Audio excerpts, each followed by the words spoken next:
Okay, I'm filming this a week before the Royal Rumble 2020 pay-per-view event goes live on the WWE Network and pay-per-view. Honestly, I don't think the card's going to change just about at all. All the main matches are already set in stone. Whether they add a tag title match from Smackdown or a random Intercontinental Championship match with Shinsuke and Braun Strowman, I don't think that really changes these predictions too much. Primarily, the crux of this predictions is the men's Royal Rumble match, the women's Royal Rumble match, the Fiend and Daniel Bryan, and then that's literally really it, to be quite honest. Those three matches are like the main ones people care about, as well as Asuka Becky, that's the other one. Any other matches, no one could care less for. Like, honestly, with the build they've done for this show, like, ever since TLC, which shouldn't have even happened as a pay-per-view, but ever since then, the build for this Rumble show hasn't been the best. SmackDown especially, it's been just dire. Like, it's been terrible to watch. Raw, it's been redeemable. They've done some decent stuff. I feel like, as an overall show, Raw's been better than SmackDown these past few weeks, and past few months when you think about it. Like, SmackDown's just been dire. SmackDown's been so bad. So yeah, pretty much today's video, first I'll start by talking about like the undercard matches and just really knocking through them because there's not too much interest in any of them. For example, Sheamus and Shorty G is set to take place at the Rumble. Now, whether they put that on this week's SmackDown instead, I could fully see them doing that. But more than likely, they'll put this match either the Rumble kickoff or, God forbid, Sheamus versus Shorty G, who Sheamus and Chad Gable, in case you don't follow the product. If they put that match on the main show for the Rumble, God forbid, there'll be another bathroom break to go along with Reigns and Corbin. So hopefully they don't do that. I think the show itself, looking at it on paper and what they're probably going to add, God forbid, this is probably going to be like last year, where it's like a 7-hour show by the time you do the kickoff and the main card. Like, they can easily throw the Intercontinental Championship, the SmackDown Tag Titles, Shorty G and Sheamus. Like, you can put a bunch of other little matches based on these like mini feuds they're doing on TV. So you can easily make this show like 7 hours, which just doesn't have to be. This is a show. Do your 2 Royal Rumbles, do your World Title matches, do the Intercontinental Championship, and like the one women's title match, and then that's the show. You can put Bayley and Lacey Evans on a SmackDown. You can put Sheamus and Shorty G on a SmackDown. You can put the Intercontinental title on a SmackDown. Most of the SmackDown stuff doesn't warrant a spot at the Royal Rumble pay-per-view. Okay? This is the second biggest pay-per-view all year, behind WrestleMania. Granted, will this show probably be better than WrestleMania? Looking at it on paper, probably not, but the chances are it could be better than WrestleMania. This show, the Royal Rumble every year, it's the most anticipated event for me personally. I'd say that the Royal Rumble itself, it's like a fun show to watch, even if you don't really care about what they're doing in the product, which is like me every year. The Rumble show itself is fun because you can see the direction they're going. Chances are you'll end up being like annoyed with the direction they go, which I'll talk about that in great detail later on with the men's Royal Rumble match especially. Like, there's just so many avenues you can go for that, and there's so many avenues which you should go, but the company won't. I fully expect, knowing how this company functions, you fully expect Roman Reigns to stand tall at the end of this show, having 50,000 odd people in, wherever they're at for this show, 50,000 people just booing him. That's what I expect. I expect that's how they'll end up, go off the air, which will be really disappointing if they go with that. Like, some of the stuff they could do, and I bet they will do, it's just, I'll talk about it in great detail later on in this video, but it's nothing to look forward to. As far as matches I'm looking forward to most, Becky Lynch vs Asuka, that's by far the match I look forward to most. Last year, they had a really good match at the Rumble to open the show for the SmackDown Women's Championship. That went like 15 minutes. It was physical, really fun opener. Becky was really building a momentum at that point. Asuka was a really credible champion. The women's division was at its peak at that time, so that was really good. Hopefully they'll do a similar match, maybe a bit better. I feel like these two women, if they're allowed to actually, just go out and have a great match, they can, which that should be the highlight of the show. Personally, I'd have that match, like, pretty much co-main event, because if you put that match to open the show, genuinely, I could turn the show off for 2.5 hours before the Royal Rumble match and not miss anything. Because if they book this show how they could and have Becky vs Asuka open, and then you do your Sheamus Shorty G, your Intercontinental title, your SmackDown tag title, your Reigns and Corbin, you have Bryan and Fiend, like, you put all that SmackDown crap on throughout the guts of the show, it's just gonna make for dreadful viewing. So hopefully they don't do that. I pray they don't. The Royal Rumble matches themselves, The women's one, honestly, I couldn't care less. I dead set couldn't care less. It's going to be fun to watch on the night, but going in, they've done nothing to make me care about the women's Royal Rumble match. The only person who really talks about it is Charlotte Flair. She's cut like 3 promos, which God forbid if they have her win, as well as Roman, you'd see the political agenda just seeping out of this company. It'd be a terrible way to start the new decade. But, let's just hope they don't do that. Because the Women's Rumble, there's probably going to be some good surprises in it, I expect. If not, then, well, the Women's Rumble I dread because... Look, the thing is, I'll talk about... This is an issue with the men and even worse with the women. Having women who are just in it for the sake of filling up the 30 competitors. Like, for example, someone like... You can take your pick. There's so many women who fit this criteria. Carmella. I don't know. Naomi.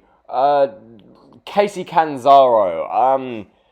Any NXT woman, to be honest, because that's how the main roster views them. Any NXT woman, even though they're more credible and fun to watch than the main roster women, any NXT competitor on Raw, Sarah Logan, those types, if they're in the Rumble, there's no chance in hell they're going to win it. Because the Women's Rumble, realistically, and I'm going to the preview later, but this is what to expect. So, Charlotte will be the favourite, by far. Shayna Baszler's probably going to be one of the favourites as well when she's in it. And who else? Literally, unless Ronda Rousey's in it, which she'll win if she's in it, that's literally 3 women. Who else could constitute winning? Sasha Banks isn't. They're not going to have her win. And then what? Are you going to have Asuka lose at the beginning of the show to Becky and then have Asuka in it? Like, there's no real depth of competitors. The men's Rumble, on the other hand, it's like, there's a bunch of guys, I made a whole video on this, there's a bunch of guys you could have win, but it comes down to the whole thing of, some of these situations don't make any sense. For example, if, God forbid, they have Cain Velasquez win. If Velasquez wins and people defend this, then this company just loves you. You're the people who this company adores because you accept anything and think, oh, it's good. Don't be negative, man. Cain Velasquez versus Brock Lesnar at WrestleMania, man. Wait, what? How could you not like that? Even though we got a 2-minute match in Saudi Arabia last October, which was absolutely god-awful. So if Velasquez wins, I'll just be done. More likely they'll have Reigns or Cena win. If Cena wins, I'd be thrilled because Cena's better than anyone on the roster at the moment. Reigns, I'll get into that later. So those are the Rumble matches. The rest of the show, as I said, anything on Smackdown I couldn't care less for. Unless they did like an Otis and Mandy Rose like wedding segment, then I'd care. If they did something like that, I'd happily just forget everything and just watch that for 10-15 minutes, but that's not going to happen. The SmackDown matches, as of filming this a week before the show, some of them aren't announced, they might not take place, but I'm just going to do little previews for them anyway because they're worth talking about and chances are they'll put these on the card. For example, like Morrison and Miz teaming up to take on the New Day. This whole thing, when you had Morrison come back, the way they had it, Morrison was rumored to come back for literally months. Johnny Mundo, not Johnny Wrestling, but John Morrison in WWE again, making his big return. I heard stuff about that for literally months, and then the big return is, he just comes out of the Miz's locker room and says hi to an interviewer. Way to kill off any interest. You could have saved Morrison for a cooler return, whether in the Rumble match or, I don't know, any way you want to book it on SmackDown. There's so many ways you could have done that better than how you did. And what they've done since then, Morrison, that Miz TV segment where he pretty much just said the fans are idiots and, it's typical World Wrestling Entertainment. It's always just the fans' fault.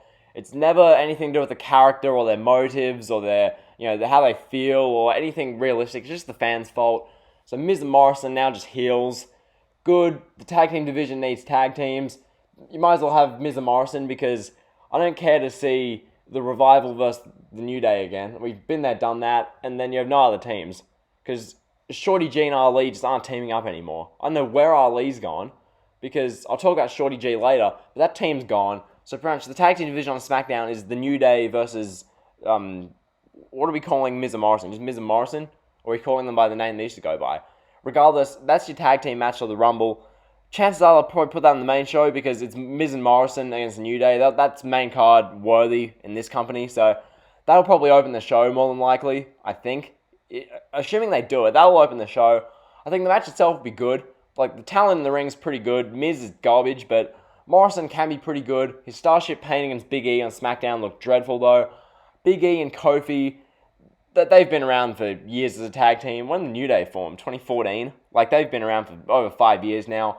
I think more than likely have them retain. If I was booking this, I'd just have the New Day retain here, and then the Bar reforms, and the Bar beats the New Day at WrestleMania, and I'd maybe make a ladder match with Shorty G and Ali in there and whatnot, but anyway, that's a whole separate matter. Point is, SmackDown Tag Team Championship match for WrestleMania, Royal Rumble 2020, Miz and Morrison against the New Day. I'm going to go with the New Day to retain the titles here. Miz and Morrison, you can have them drag this program out another month. Like, you can have another month of build on SmackDown, which I don't really want to see, but you can easily do that. Have them take them on at Super Showdown, what's the Saudi show? Super Showdown, Crown Jewel, whatever they call it. Have them have the match at Saudi Arabia, and then you can just do another match at Elimination Chamber a week later. Then you can get that feud sorted, have the New Day retain. Miz and Morrison, they're a fine little act. It was cool to see Morrison back for a week or two. I'm already over him because of how they book him, so that's the SmackDown tag titles. New Day going over against Miz and Morrison, so that's what I expect them to do. Moving on with the show, Shorty G vs Sheamus. I'm surprised this is even like an official match. Like, you go on the Royal Rumble pay-per-view on Wikipedia, and you see I saw Shorty G and Sheamus. I was like, why is that announced? Like, as a storyline, what's Shorty G and Sheamus based on? Genuinely, this is what we've gotten on SmackDown. Shorty G or Sheamus, I don't even care which one, prefers rise over size. Yep, I just said that. That's what they're playing off on television. Shorty G is small. Yep, that's a storyline. Sheamus is a pasty Irishman, and he's back. And, yeah, that's your storyline for this. So, absolutely zero reason to care about anything that's happening in this match. Hopefully this match ends up being good. Even if it's a good match, I don't care. Even if it's like a 4-star match, there's no story, no reason to care. Shorty G, Chad Gable, he should be doing so much better. But then again, as a 5'8", great wrestler, you're never going to go anywhere in Vince McMahon's company, so I guess it's something for Shorty G, wearing the neon basketball shorts and the big G. It's so goofy. It's so goofy to look at, though, but at least he's on the show. If you look at it that way, I guess that's fine. Sheamus, I've said this in like 5 different videos, and I said it earlier, just have him form the Bar back again, because the Sheamus and Cesaro, you can play off the Sheamus wants to take back SmackDown storyline, but you can have it be with the Bar. Give Cesaro something meaningful to do. I'll talk about Cesaro in decent detail coming up, but Cesaro's doing nothing. So have the Bar reform, have the Bar defeating the New Day at WrestleMania for the tag titles, and that's the direction you should go. Will they go with that? No chance in hell they go with that. Instead, we're getting Sheamus and Shorty G. More than likely what they'll do is they'll have Sheamus beat Shorty G here, and then Ali will come in and they'll do like 4 weeks of bad television. Sheamus will probably beat Ali at the Saudi show, and then they'll probably have Sheamus beat Ali again at Elimination Chamber. That's what I think they'll do, and that's have Sheamus feuding with the lower mid-card of SmackDown. The SmackDown singles guys who are lucky to be on the show, and they're only on the show because Vince just feels like it, because there's a bunch of SmackDown roster who just sit around doing nothing, so Sheamus will probably get the win here. That's my prediction for that. This one's officially announced. I don't know how or why. When was this officially announced? Because I watched SmackDown this past week, and they did a minute-long backstage segment where Gable was doing a Rise Over Size interview. Yeah, he was just saying Rise Over Size. Sheamus came in. They tried the short joke thing. Sheamus was like, I can't see you. As he's like looking at his eye level, and Shorty G's literally like at his chin. He's not even that short compared to Sheamus. And then they just had Shorty G tackle Sheamus into crates and then walk off. And Sheamus flipped a table for some reason. So that's the build for that storyline. Couldn't care less. And we'll move on with the preview. So, staying with SmackDown now, I'm just getting their matches out of the way because the SmackDown matches are the ones I care for least. Bayley defending a SmackDown Women's Championship against Lacey Evans. If they have Lacey Evans win here, I would be shocked. I think the only...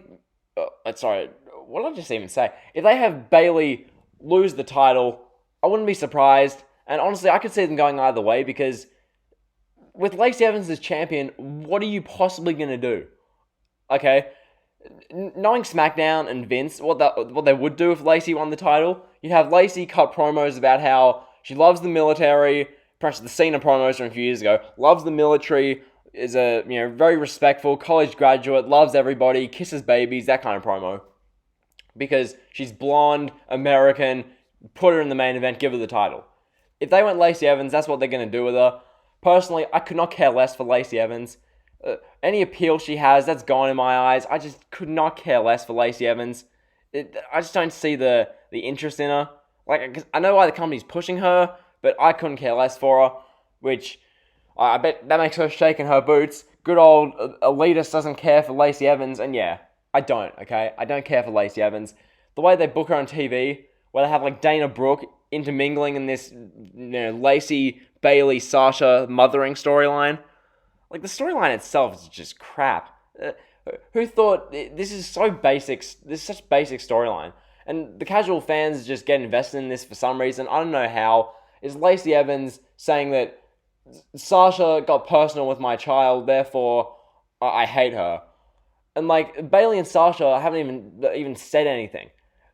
Pretty much, Lacey's daughter was at ringside once, and then Sasha looked at her, and then now it's personal. Now we should care. Now Lacey Evans is a justified babyface.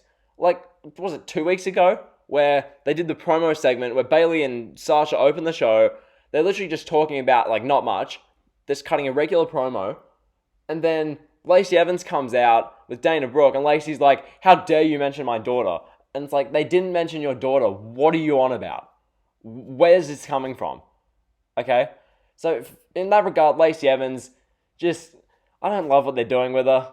It's so see-through and predictable. If they have Lacey win the title here, then good on Lacey. Good for her. It's a good career moment for Lacey Evans, and that's great. Wonderful, fantastic, excellent.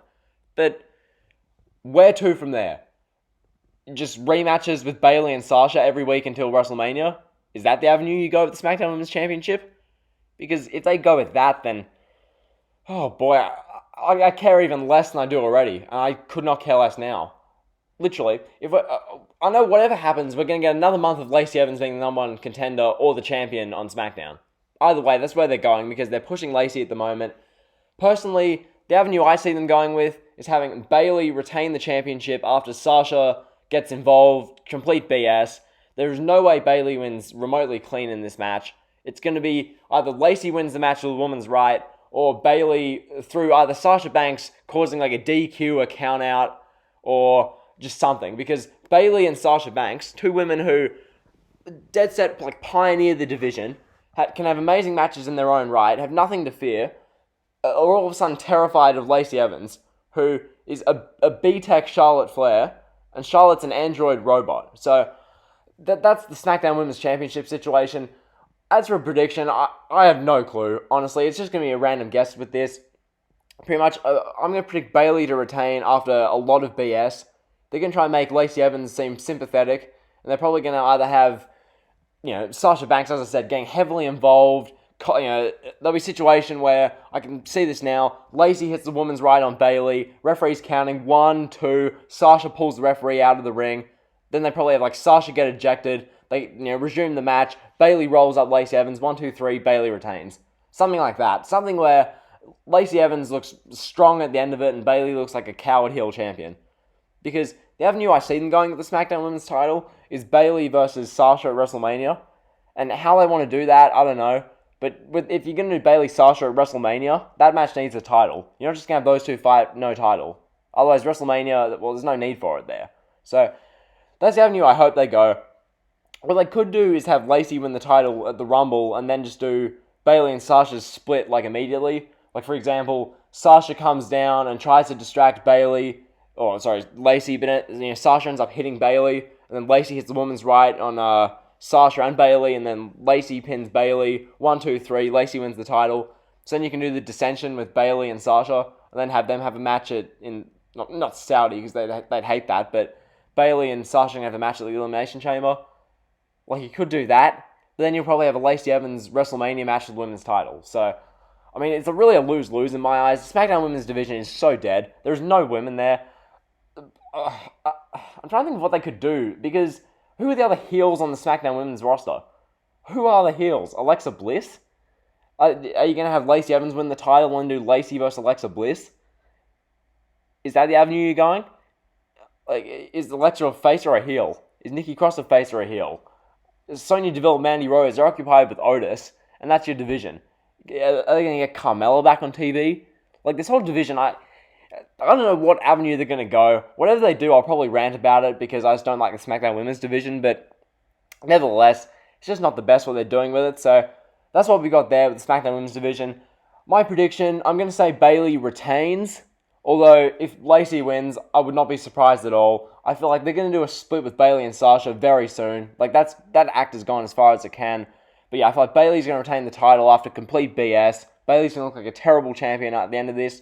But yeah, that's what they'll go with there. So, that's the SmackDown Women's title. I talked about that way longer than I wanted to, but anyway, staying on SmackDown for a moment, Roman Reigns, King Corbin, Falls Count Anywhere match. I'm honestly dreading this. I could not care less to see this match. Roman Reigns versus King Corbin. Like, I made the whole video about it today, where I was talking about how Roman Reigns, King Corbin, or Lana, Rusev, Bob Lashley, which storyline's worse. Like, that's a fun little video to make. Had fun with it. This whole thing with Reigns and Corbin, I am honestly so over it. I could not care any less. Literally, you could not pay me to care about this storyline. It's so bad that I turned off SmackDown before the main event with Reigns and Roode in the tables match, so I wouldn't have to watch this. That's how dead this storyline is. It's been going on for months. I'm just over it, okay? I don't care. I don't care anymore. I'm over it. These two guys, you can't get them away from each other quick enough. But this is the other thing. Who else is there on SmackDown? That's the issue you face, because there's no other competition. There's no other real competitors on SmackDown for either man to face.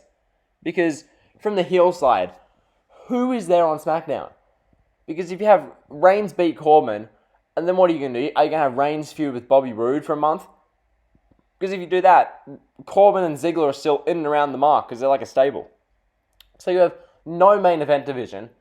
And, like, what's the mid-card? Who can be elevated? Because Braun Strowman is probably going to be the Intercontinental Champion after this show.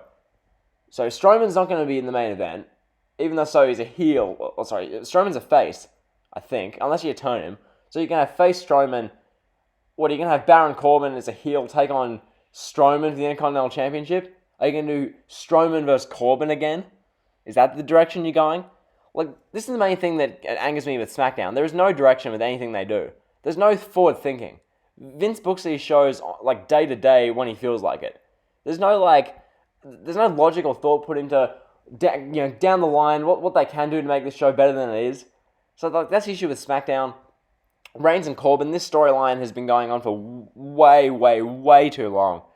This began, when did it begin? You can say it began with the Team Flair versus Team Hogan stuff at Crown Jewel. I'm going to say it began then. Even so, I swear Reigns and Corbin had matches in September and October, I think. But Reigns, he was occupied feuding up until Hell in a Cell in that whole thing with Harper, Rowan, Daniel Bryan, that kind of storyline. Bryan turned into a tweener. So you had Reigns in that. You finished Hell in a Cell, first week of October. Then you did the stuff with Team Hogan and Team Flair. Reigns is the main face of Team Hogan. Corbin was the main face of Team Flair, and they've been feuding ever since. That was mid-October, that began. You did the stuff at Crown Jewel where Team Hogan just won, and that was it. And then from there, with SmackDown on Fox, you amped up this you amped up this Corbin and Reigns stuff to a point where it's just so bad to watch. Like, you can't even get a laugh out of the stuff they do. It's just childish, cringe, apathetic television with Reigns and Corbin. Like, nothing they do makes me care. Nothing they do is engaging or entertaining. It's just all this lifeless, monotonous television. For example, they did that in, November, I think, or was it the end of October? I don't care. In November, I'm just going to say, that was when they had the barking, mascot, the Chihuahua music for Reigns, and you had Corbin and Ziggler mocking the Reigns mascot in a segment that was just absolutely dreadful. There's no redeemable qualities about that segment. It was so bad to watch. Dead set. It was, when I'm watching these wrestling shows, I shouldn't just I shouldn't find the shows hard to watch, you know? That's the same as any show. This isn't just like a wrestling thing. This is, if you're watching anything and you find it hard to watch, just turn it off. And that's what I'm doing with Reigns and Corbin. I find this hard to watch. Because this whole storyline was Corbin, who is the most boring vanilla heel. Like, if they let him be himself, I'd actually find him a good heel. Because he seems like a genuinely, like, a more hateable person. Which sounds kind of harsh, but he wouldn't mind that. He's like a hateable person. But they don't let Corbin show that off on Smackdown like TV. On TV, we get Corbin reading these verbatim promos from Vince, which they're so clearly written by an old man. Like, when Corbin's reading these promos with Reigns, like, you can tell Vince wrote these whole segments. You can just see the mind of Vince ticking over as he's writing these promos. It's so weird. So Corbin's just been doing these terrible promos. They did the dog food segment. Corbin had he has a stable with Robert Roode and Dolph Ziggler, which I just don't... Why should I care? Why should anyone care? Why is Dolph Ziggler and Robert Roode with Baron Corbin? Was this ever explained? Does Baron Corbin pay Ziggler and Roode, or is Ziggler and Roode just there? Is Ziggler coming out with that look he has, where he has the SmackDown like cap, and he has that just woman's spaghetti hair halfway down his back every week, standing alongside Corbin, clapping and doing all that? It doesn't make me hate Ziggler. It just makes me feel like, it makes me feel embarrassed to say I watched this. You know? Like, pro wrestling's such a niche kind of thing, and stuff like that makes me feel like I'm a 5-year-old watching a children's show. So, that's not great. But yeah, why is Ziggler and Roode with Corbin? Like, when was this explained? What's the why to that? They're just with him. And it's never... They're his royal subjects. They think Corbin's great. Why do they think he's great? Is he paying them money? Are they getting anything from him? Do they get something from being around the king? Is that all? Does King Corbin generate anything for Ziggler and Roode that they wouldn't otherwise have? Does Ziggler and Roode get benefits? Like, anything. And the same could be said to a further extent with the Revival. For example, like at TLC, why did the Revival get involved? Why was Dash Wilder and Scott Dawson involved in that match? What does the Revival have to do with Roman Reigns? Revival are tag team guys. They've been in the tag team division for as long as I can remember. Unless the stuff with Randy Orton, where the Revival were with Randy Orton in August and September, that was really good. Randy loved it. The Revival were enjoying it. Why did they break them apart? Like, you could have kept the Revival with Orton, send them to Raw, and have them be a stable. But, they're not going to do that. Instead, you've just got the Revival running out and beating up Reigns for no reason whatsoever. Why do the Revival hate Roman Reigns? When was this explained? Why? Is it because Reigns isn't a good locker room leader? Well, okay. Well, what have Reigns done to the Revival personally? Why should the Revival hate Roman Reigns? Is it just every heel hates Roman Reigns? Is the locker room all hating Roman Reigns? Why? Because he's not a good leader? Why? Why isn't he a good leader? Where's the evidence of this? Like, the storylines like this are based off nothing. And this is why people nowadays can't get invested in the product. It's so hard to get involved in something which, like, you don't understand. Not because it's your fault, it's because it's their fault. They don't give you, especially on SmackDown, this is why I hate it. On Raw, they give you something now. Whether it's like Andrade and Rey Mysterio, for example, the US title, everything going with the Latinos, getting personal with Dominic, everything with that, that's something. Stuff with Aleister Black and Buddy Murphy. They tried something with, Buddy Murphy picking a fight with Aleister Black. It was something. With this, it's just like, there's no actual storyline. So I don't care. And when it goes on for 3.5 months, and every week the segments are cringe and hard to watch, it really makes me question whether I want to keep watching these, like, SmackDown shows. Like, this is the closest I've ever been to just not watch SmackDown altogether. Like, granted, that being said, I didn't watch anything for, like, a year and a half. Like, I just stopped watching wrestling for a year and a half. But this is the closest I've been to just never wanting to watch SmackDown again. It's just that bad. So, this match of the Royal Rumble, because Reigns speared Roode through a table, in the SmackDown bit I didn't review, Reigns just speared him through a table and won. So, it didn't even look intense. Reigns won, so it'll be false count anywhere. I fully expect this match between Reigns and Corbin to be the first, like, how do I describe this? Basically, the first half of the match will be what happened at TLC, where you're bored out of your brain. It'll just be Reigns and Corbin one-on-one. they'll probably brawl around ringside, probably go through the crowd. If they want to go through like the catering area or whatever, they want to do stuff like that, fine. But realistically, the match will end up in the ring, and what they'll end up doing, or maybe not on the ring, but backstage, wherever this happens, you'll have Ziggler, Rude, they'll run down and get involved. As you'd expect, it's all we've gotten in the past 2 months. Just Ziggler and Rude getting involved in every match. Well, not Rude, because he got suspended, but Ziggler and Rude, they'll get involved. If the Revival get involved, I'll be pissed. I explained just then, why the Revival involved with this?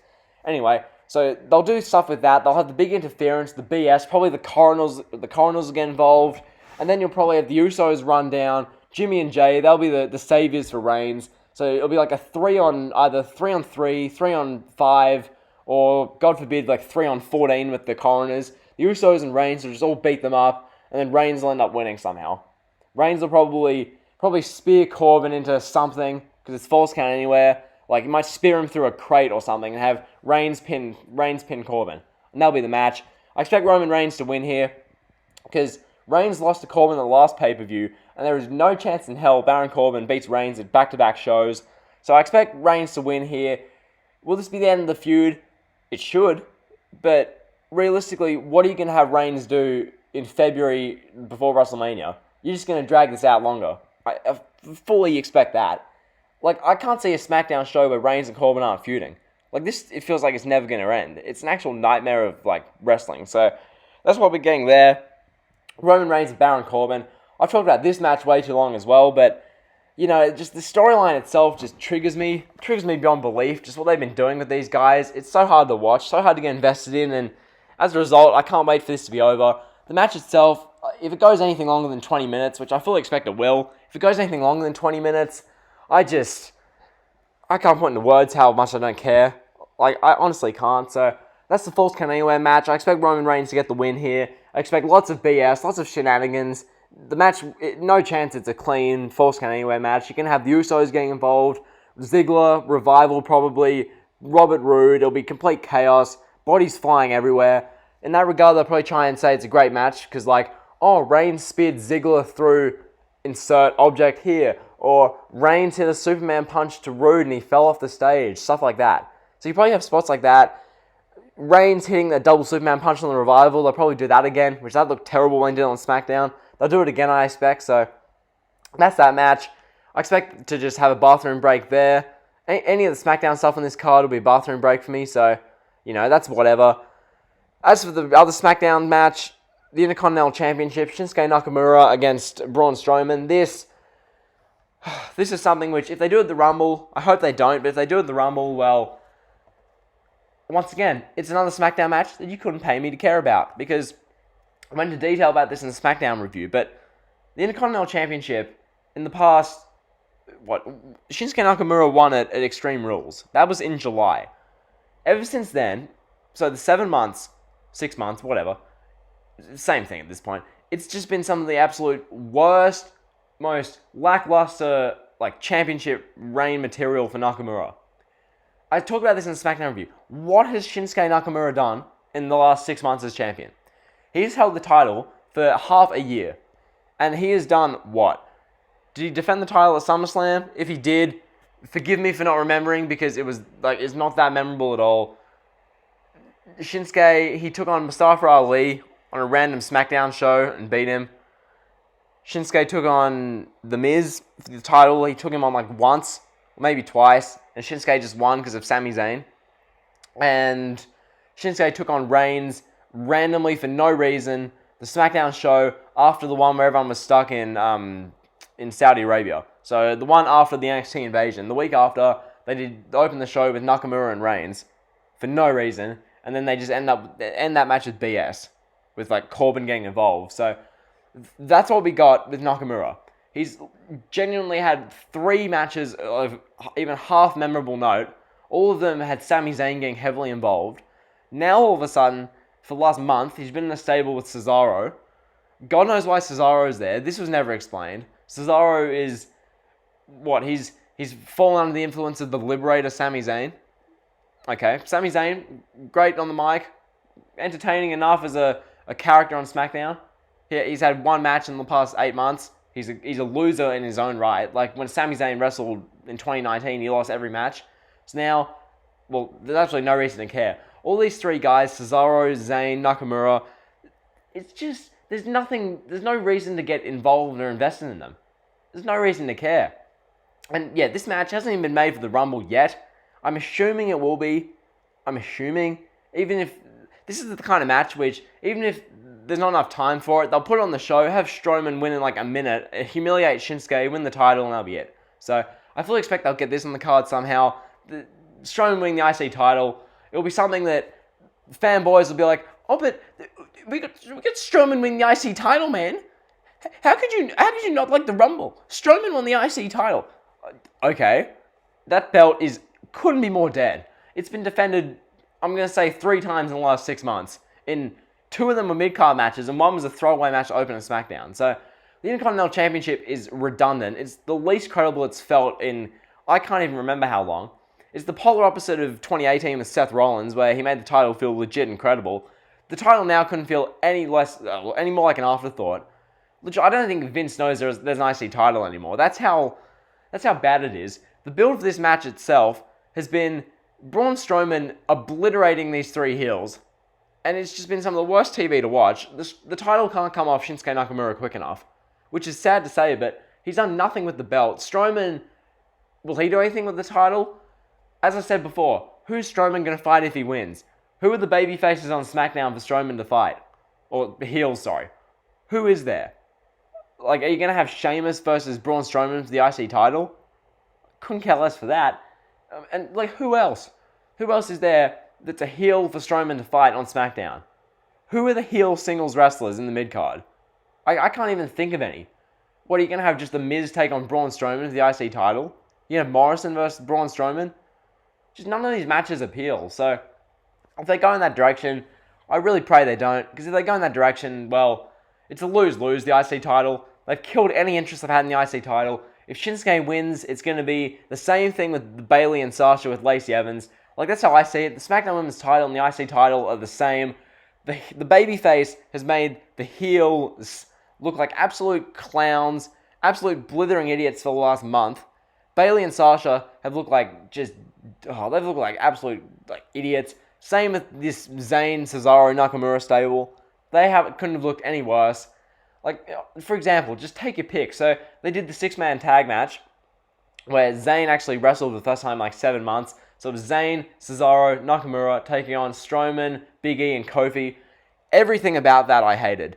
Everything. The match itself was fine, but literally, the ending where Strowman single-handedly makes all 3 look like clowns, ends up pinning Nakamura with a power slam. So they had Strowman pin the Intercontinental Champion once. So that's not great, but granted, Nakamura has lost all momentum and relevancy, so I guess it's fine if you look at it that way. And then from there, you had Strowman dancing with the New Day afterwards, which it's an image that most fanboys will just ignore and pretend that didn't happen and that doesn't have an effect on Strowman. Like, I saw comments after that, oh, well, the Big Show dances too. Big guys can dance. It shows a fun side of them. All big guys don't have to be serious. I just roll my eyes. I'm like, so you're happily accepting Braun Strowman, the monster among men, dancing like a chum, like a clown. Oh, but you need to see multiple sides to just all big guys aren't mean, and I didn't say they have to be mean. You can be a babyface without dancing and busting a move with the New Day for a minute. Even Kofi and Big E were like, oh my god, what? And they were like initiating the dance. So Strowman has lost all credibility. If he wins the title, or in my opinion, when he wins the title, couldn't care less. Strowman, he should have won the title from Brock at No Mercy, like 2017. He didn't. Brock won. Brock beat him like 3 times, and Strowman's he's never been able to win the big match, and that's gonna stay with Strowman. They never executed and put the belt on him. They really should have. There were plenty of opportunities for Strowman to be champion. He never has been, and as a result, it's just a waste. He's going to win the IC title here. Whether they do this match at the Rumble, or whether they do this match going like the SmackDown before, or the SmackDown after, whenever Strowman wins the title, don't care. Couldn't happen quick enough. So that's the Intercontinental Championship situation, and that's all the stuff that no one cares about in SmackDown. And then I'll talk about the match which, well, people care about. I'll say that. The stipulation they added to it makes me not care as much, but it's still an interesting match. Daniel Bryan versus The Fiend. Now, this is now a strap match for the Universal Championship. It's very predictable, the avenue they're going to go. Pretty much, when they brought Kane in, no, scratch that. When they had The Fiend at all, when he won the Universal Championship from Rollins at Crown Jewel, you knew where they were going with this. Like, as soon as he won the title, I just thought to myself, Fiend Reigns, WrestleMania 36, Reigns pins The Fiend after 10 spears, and Reigns wins the Universal Championship. That was what I said to myself at the time, that's what I thought they'd go with, and it's shaping up that that's what we're going to get, because The Fiend, well, he's just, he's great, I love The Fiend. The stuff with Bryan, it's been pretty good, like, very rarely, I can't think off the top of my head one week where they do the Fiend and Bryan stuff, the segments, and I think, oh, that sucked, that was bad. But they're not doing bad television. It's good TV. It's good wrestling television. But do I care? Not as much as I really feel I should. Like, I feel like their match at Survivor Series was rushed beyond belief. That shouldn't have happened. There was no reason for it. When you look back in the storyline itself, that was Bryan really, harnessing the yes movement and doing the yes chants for the crowd. So that was good in that regard, but on the whole, just really, really disappointing for having the match then. Having the match at Survivor Series, that the storyline began at the beginning of November. They did this at Survivor Series 3 weeks later. And then the stuff at TLC, and they've got the Miz involved, and I didn't love they had the Miz involved. Miz looked like a geek in that TLC match. Like, literally, it was 5 minutes of Miz punching Mr. Rogers' Bray Wyatt, and then Wyatt hit like 2 moves on the Miz and won. Like, the best part about that match, and only good bit, was when Wyatt's shoulder popped out, and then he just literally rammed into the barricade and popped it back in. Really off topic now, but if I was one of the people in the front, row of TLC, and Bray Wyatt is sprinting at me, this big bloke, jamming his shoulder in the barricade, I'd feel terrified. So, anyway, that's really random, but yeah, this storyline, the stuff they've been doing, I thought it was good. I don't know why they got Baron Corbin involved, and they did that triple threat with Miz, Corbin, and Bryan on the, December, what date was it? 27th Smackdown episode? Like, why didn't they need Baron Corbin to get involved? It was so obvious Bryan was going to win. And, Daniel Bryan getting The Fiend, if this was a singles match, one-on-one, I'd be much more excited than now when it's a strap match. Because as a strap match, there's so many limitations to a strap match. What can you really do? Like, as a match, I'm trying to think of what they could do for a strap match. I don't know why they thought that would be the stipulation they could go with. Like, there's so many stipulations in wrestling that you can use. Most of them are pretty similar. Like, there's only so many ways you can word a no holds barred, no DQ, no count out. Like, that's the same match. Falls count anywhere, last man standing, they're all basically the same.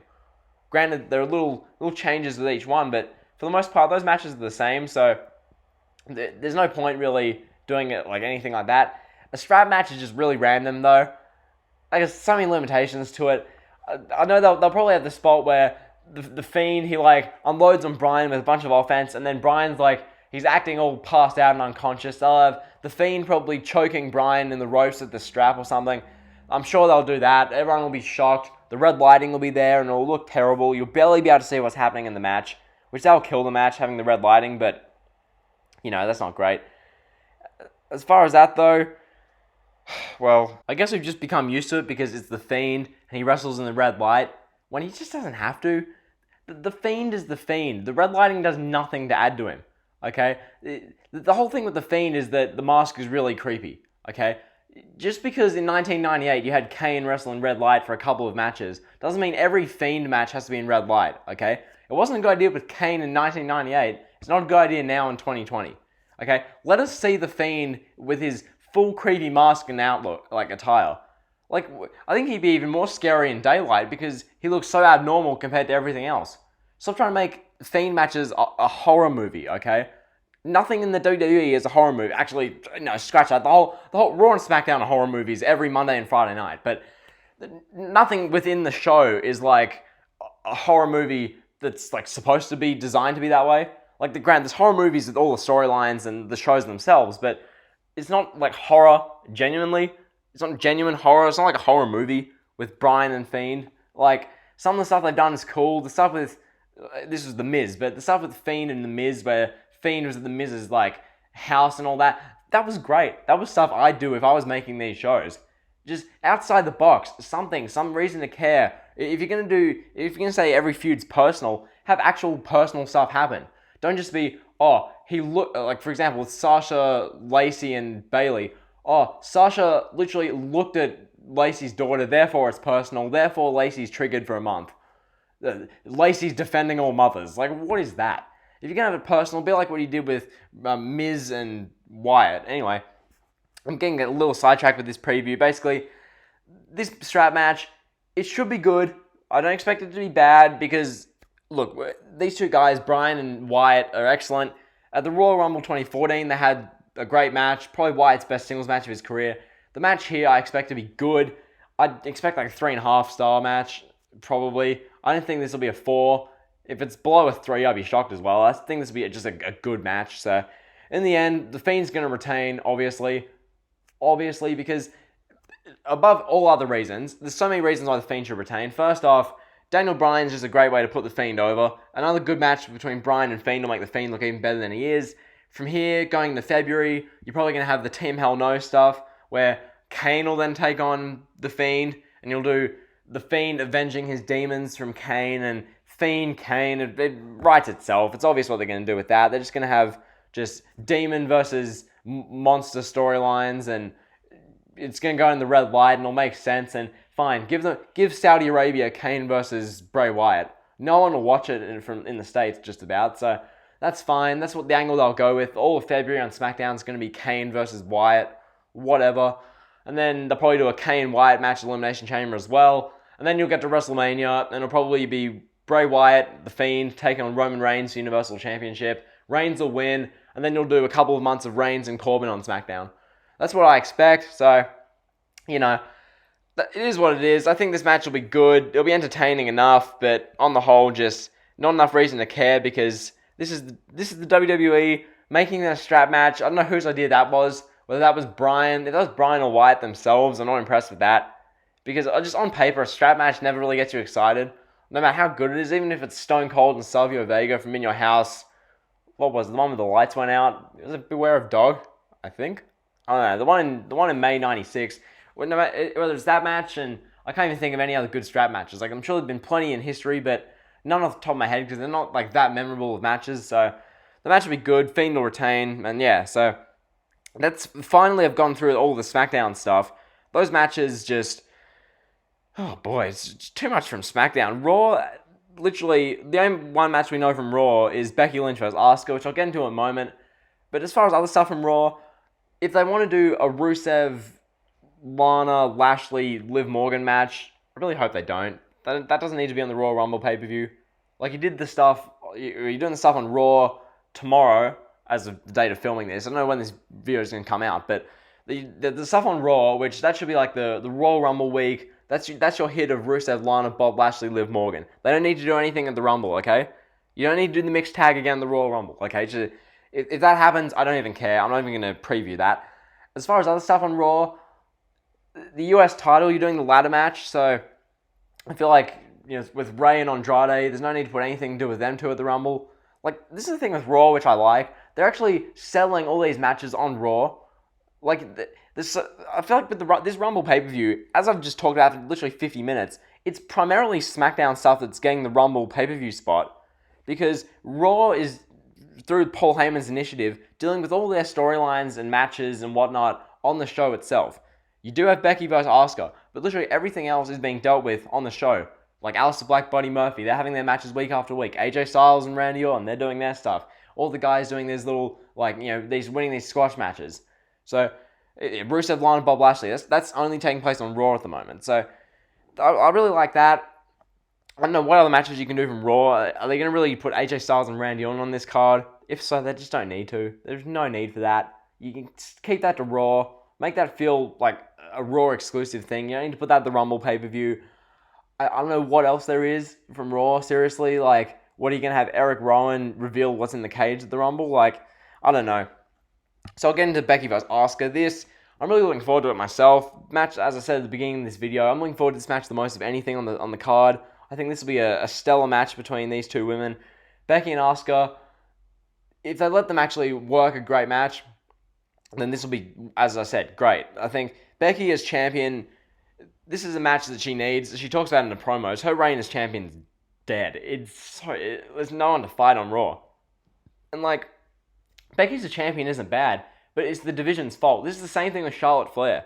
Like, the competitor's great, but there's no one for her to take on. Now, in this situation, Becky's held the title for, so it's pretty much mid to late January now. She won the title beginning of April, so that's literally, quick maths, like 290 days? 280-ish, like around that mark. So she's held the title over 3/4 of a year. She's probably going to end up holding the title a year before Shayna Baszler or whoever, or Ronda Rousey dethrones her at WrestleMania. So that's the avenue they're going to go. But, like, on the whole, her reign after she won the title fell off a cliff. Her reign has been dire for 9 months. Genuinely, besides a Sasha Banks match or two, this has been a dreadful reign for Becky Lynch. Literally everything she's been involved with. From the Lacey Evans stuff back in May at Money in the Bank, where Lacey Evans was just nowhere near ready. She still isn't ready now, but Lacey Evans then, and then Becky was also defending the Smackdown Women's Championship. She was Becky 2 belts. Match against Charlotte, lost the title. Bayley cashed in on Charlotte, and then he did everything with that. So you had Becky 2 belts become Becky 1 belt.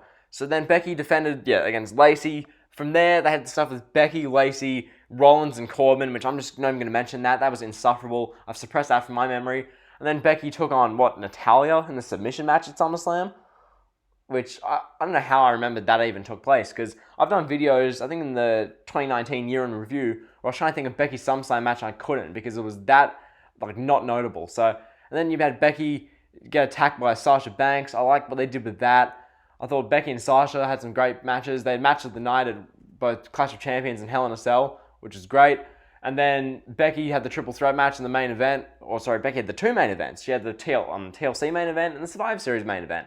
Both of those matches stank. They were both terrible. The Survivor Series one was a complete disappointment, and that prompted a bunch of people to say, oh, well, women get judged harder in the main event. I'm like, no, this isn't a women thing. It's not a sexist thing. This is just basing a main event match. Like, for example, the Survivor Series thing with the women. I can see why they put that in the main event, but the match wasn't good. In the same way that, let's just use a recent example, Clash of Champions with Rollins and Strowman. That match was whatever. 3 stars probably. That kind of thing. And I say that match was, underwhelming and let down as well. Like, a letdown main event's a letdown main event. Not just because of your gender makes the main event worse. That's not the case, okay? No one thinks, oh, this main event match sucks because they're women. No one thinks that. So the whole feminist agenda thing needs to go. The TLC match was probably going to be a lot better than it was, but what happened with Kairi Sane, where Charlotte literally did the fallaway slam, tossed her into the barricade, Kairi Sane comes down, hits her head on the concrete, 5 minutes into the match, and that was that. At no stage did they think, or did maybe Becky or the referee or someone in Gorilla say, look, we're going to cut 10 minutes off this match. The match was 27 minutes, which it did not need to be when 20 minutes of that was Kairi Sane being injured. So it was an absolute mess. It was dreadful. Pretty much, the match should have been cut short by 10 minutes. Asuka, the Kabuki Warriors, Charlotte, Becky, that whole dynamic was alright. I'm glad Charlotte's out of this women's title storyline for the moment. She's going to be back in there very soon, but I'm glad she's out of there. Becky and Asuka, let them be at the Royal Rumble. I think this match is going to be really good if they're allowed to go out and put on a great match. It was match of the night at the 2019 Royal Rumble. I fully expect it to be a great match here at the 2020 Royal Rumble with the Raw Women's Championship on the line. As for the winner, I feel like this is a great match to get Becky back on her winning ways and give her a legit credible win.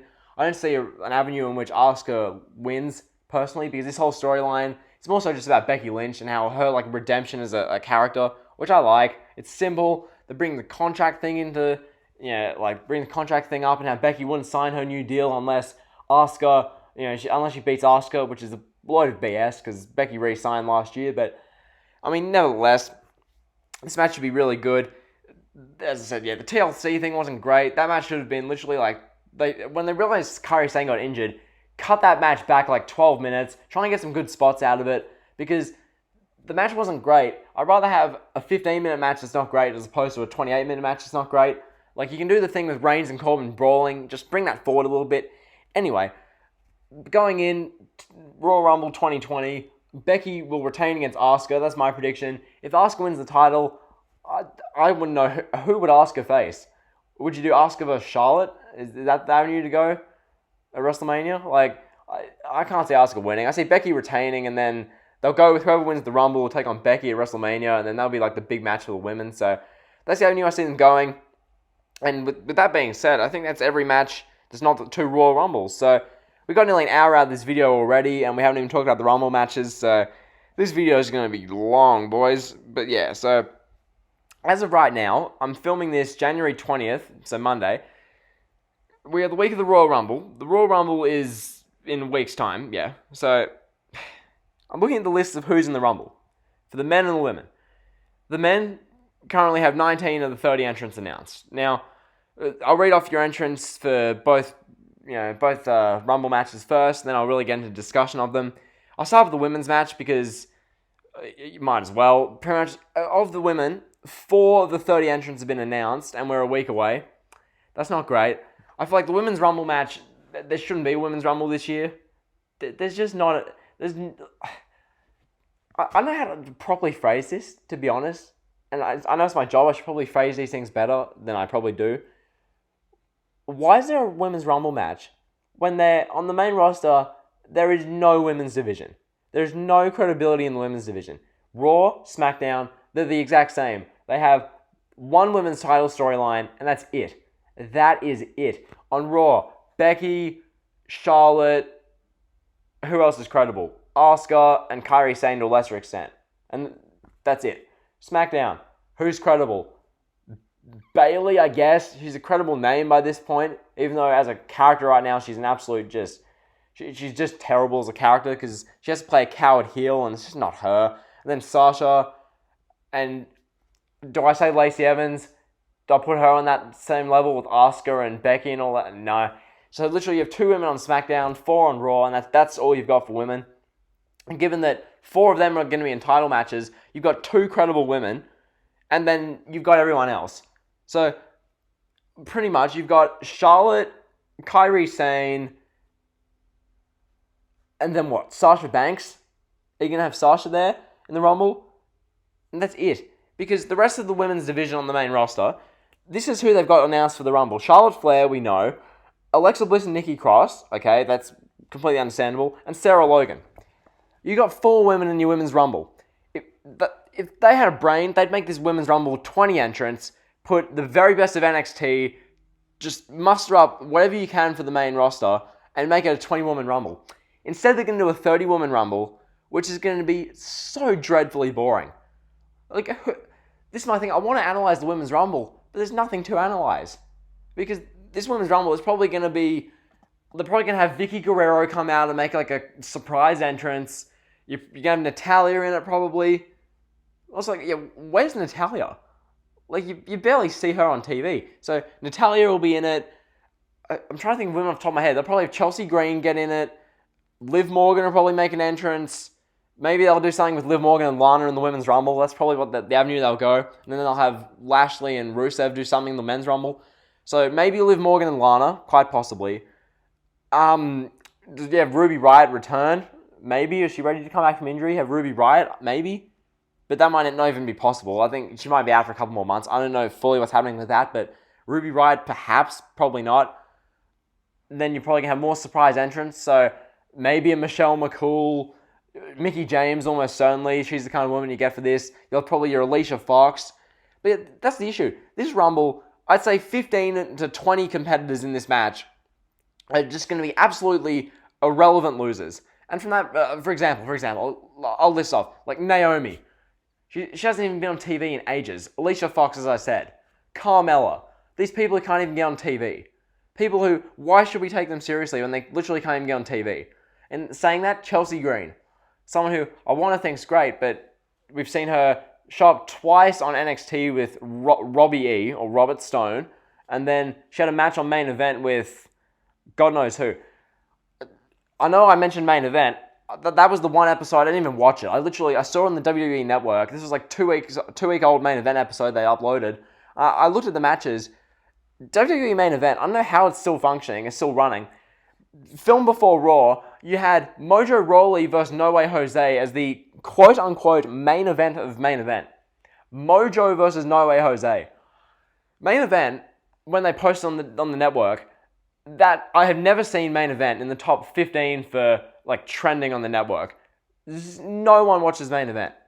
If you watch main event, then not that there's something wrong with you, but you're just a different breed. You're just different. Anyway, completely sidetracked.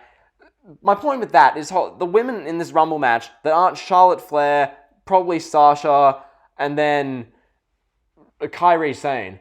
The rest of the women are going to be primarily, outside of a couple women who I'm about to talk about, they're just going to be your like main event wrestlers. So yeah, Sarah Logan, she's announced her entry. Your Nikki Cross, who she's remotely credible, but is she going to win the Rumble? Are you going to Nikki Cross win the Rumble? Of course you're not.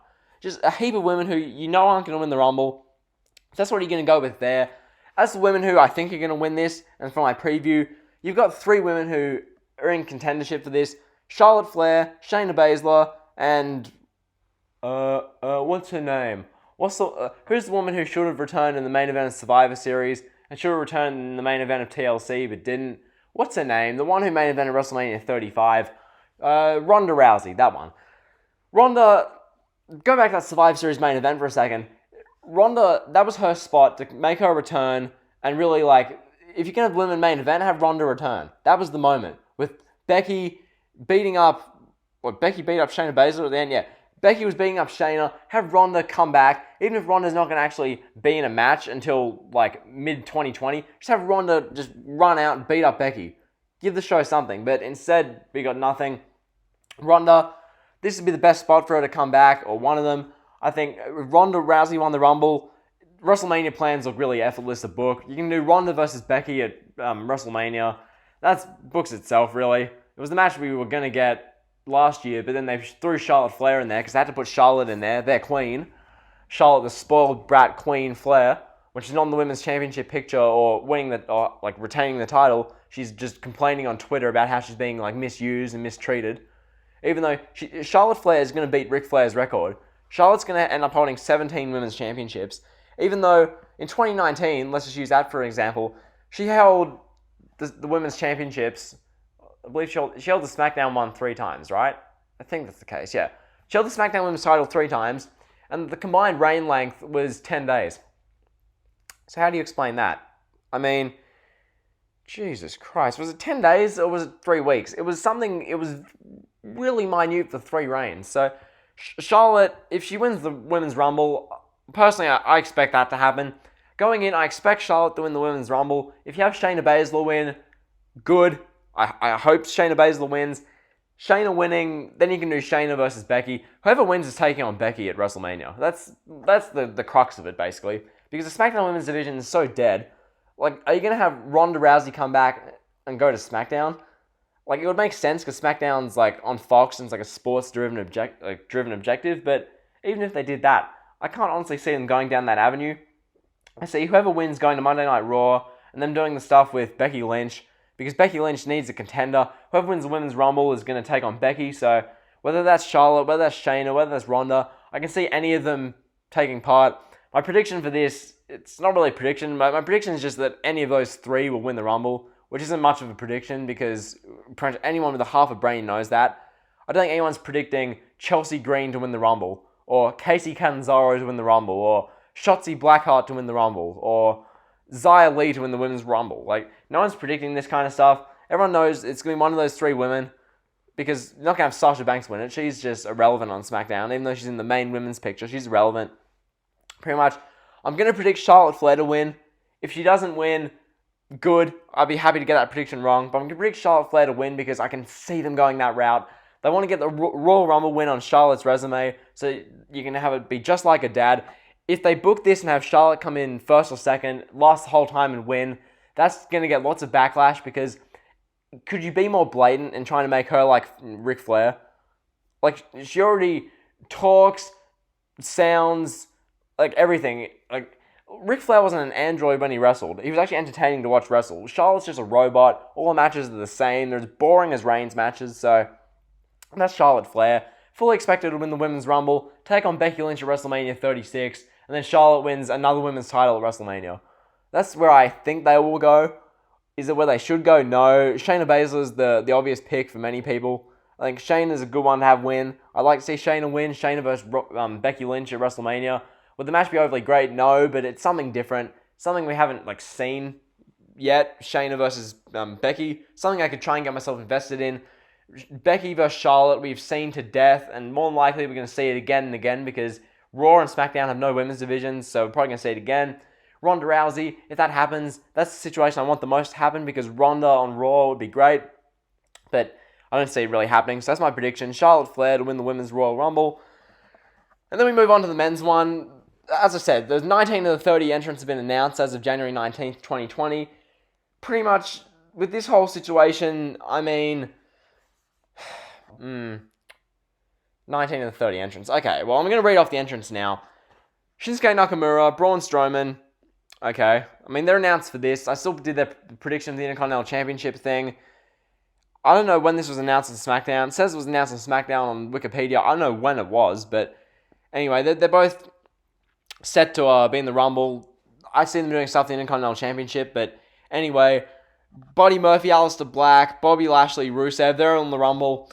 As I said before, Rusev and Lashley will probably eliminate each other, or they'll do something with Liv Morgan and Lana getting involved, so that'll take care of itself. Aleister Black, Buddy Murphy, fully expected that. They're worthy entrants. Otis and Tucker, this is my thing. This is the point. I heard JD from NY raise this, and it's incredibly valid.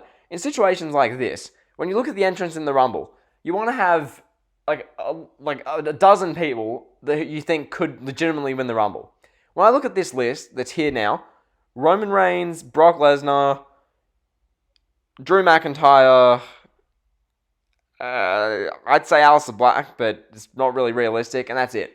That's 3, maybe 4 guys I could realistically see winning the Rumble. Now, come the night, it's going to be more than that. Same with the women's one. Come the night, I expect with the women, 3 or 4 will be realistic winners. For the men, I expect maybe 6 or 7. I expect on the night, Cena's going to be in this, Edge will be in this, and CM Punk will be in. No, he won't. Punk won't be in the Rumble. If he is, great. Love that. If he's not, I wouldn't be shocked at all. Pretty much the whole thing with this Rumble is that Brock Lesnar's coming in at number 1. That's good. I know how they're going to book it, honestly. They're going to have Brock go against just, okay. What I see them doing, Brock will come out 1, number 2 will be some jobber, number 3 will be some jobber, number 4 some jobber, number 5 some jobber. So you do with Brock what he did with Diesel in 1994, where you have Brock get 5 eliminations to begin the Rumble, and Brock's cleaning house, and then you'll have one of the legit contenders come down, whether it's Cena, Cain Velasquez, I shudder to think if Cain Velasquez wins, or Roman Reigns or Drew McIntyre. They'll come down, have this big legit stare down with Brock, stop his momentum, the ring will fill up and you'll do something like that. That's what I see them doing. Or you go with the route where you have Brock at number 1 and then you have number 2 be someone legit. So as I said, Reigns, Cain Velasquez, Drew McIntyre, that type. So it's gonna go one of those 2 avenues. The match itself, I can see during it they're gonna get a bunch of comedy cringe stuff. They'll probably have Kofi Kingston in here. He'll do his spot. That's been happening for years now. When did that start? 2012, where he did the handstand. And ever since, year after year, they just try and do some Kofi spot. You had Kofi run along the barricade. Kofi stand on Woods' hands. Kofi stand on pancakes.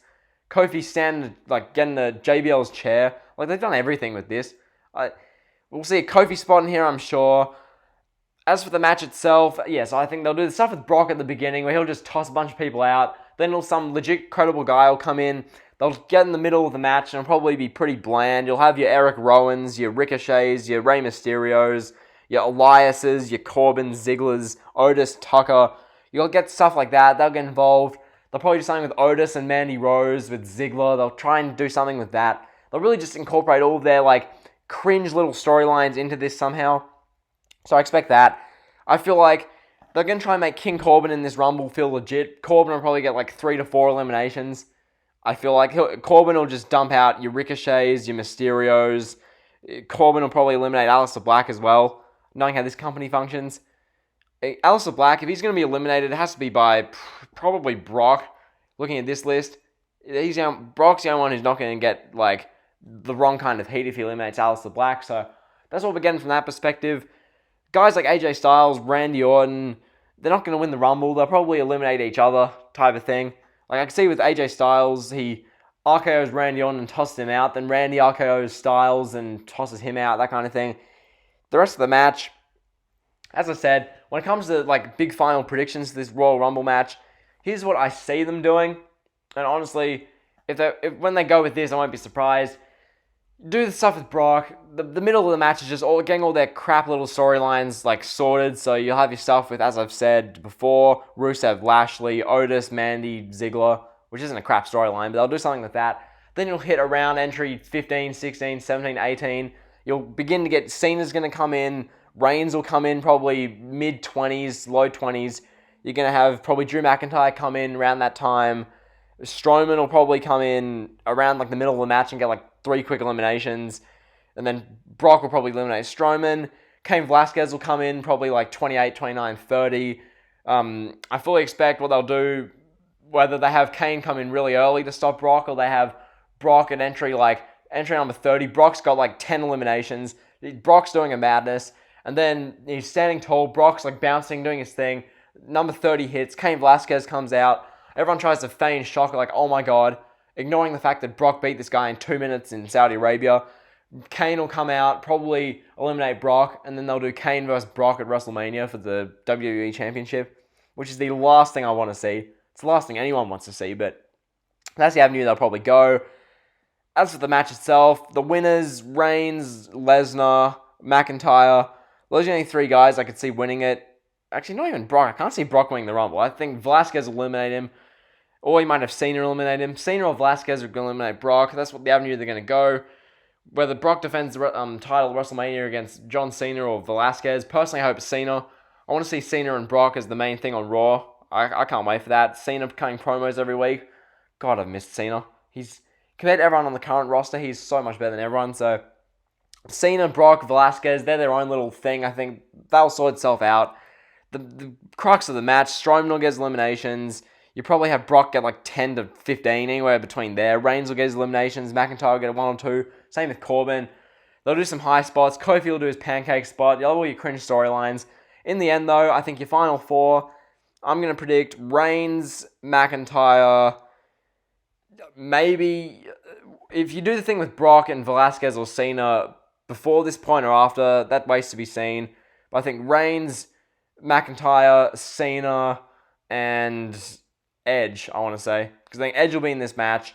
Surprise entrance-wise, I don't see who they can bring for surprise entrance that isn't named Edge. Like, honestly, they've gone through all the quote-unquote surprises. Like, everyone who's normally a surprise in these matches has been used in Saudi Arabia in the past few years. So, I don't see who they can bring in for surprises that we wouldn't find shocking at this point. Because they've done everything with surprise entrance. So, I mean, that's the Rumble. I'm going to predict Roman Reigns to win the Royal Rumble match. I feel like that's how they're going to send the pay-per-view off the air, with Roman Reigns standing tall, posing in the center of the ring, looking at the WrestleMania sign, like roaring as fans boo. Like, 100% I think they'll have Reigns toss out whoever. They're going to have Reigns toss out King Corbin. No, just scratch my Final 4 prediction. Final 4, Reigns, Corbin, McIntyre, and Cena. That's my prediction. You'll probably have Corbin will eliminate Corbin will eliminate Cena and McIntyre, and then Reigns will eliminate Corbin. So Reigns will win the Rumble, and that'll be that, really. Reigns will pose on top rope, loud boos, then the show will just go off the air like they did for SummerSlam 2018, where Reigns won the Universal Championship from Brock. The show will just go off the air, and that'll be it. So Reigns will win the Rumble. The crowd in Houston, Texas, the Minute Maid Park stadium, they'll just be booing their brains off, and that'll be the end of the show. So that's my Royal Rumble 2020 preview and predictions. Hopefully you guys enjoyed the video. Plenty to digest from this video. Nearly an hour 20 long, which I think it's a pretty good little bit of content for you guys. I was going to film and put this video out in a couple of days' time when we knew a little bit more about the show, but I thought to myself, this isn't going to change much. Like, the main parts of the show, the men's rumble and the women's rumble, they'll take up 2.5 hours. Bryan and the Fiend will take up like half an hour by the time they do the match and entrances. Becky Asuka, same thing. Reigns Corbin, same thing. So already there, you're looking at nearly a 4-hour main card. Shorty G and Sheamus, Bayley, Lacey Evans, that'll definitely happen. They'll get the Miz and Morrison as the New Day on this card. I've no doubt about that. They'll get the Intercontinental Championship on this card as well. So that's the show. I think the show itself, I think, will end up being good. Becky vs. Asuka should save it. Hopefully the men's rumble is entertaining. The women's one is going to really decide whether this show is good or not. If that match can be good, this show is going to be pretty good. But if that match is a chore, which I think it will be, then this show is going to suffer severely. All the Smackdown stuff in this show, besides Bryan and Wyatt, couldn't care less about. Bryan and Wyatt, I don't care as much as I used to because of the strap match thing, but still going to be good. And yeah, that's the preview and predictions. Hopefully you guys enjoyed it. Like, comment, and sub. If you made it this part of the video, then just GG to you. Thanks for supporting the channel and whatnot. So yeah, without further ado, I'm going to get out of here. See you guys.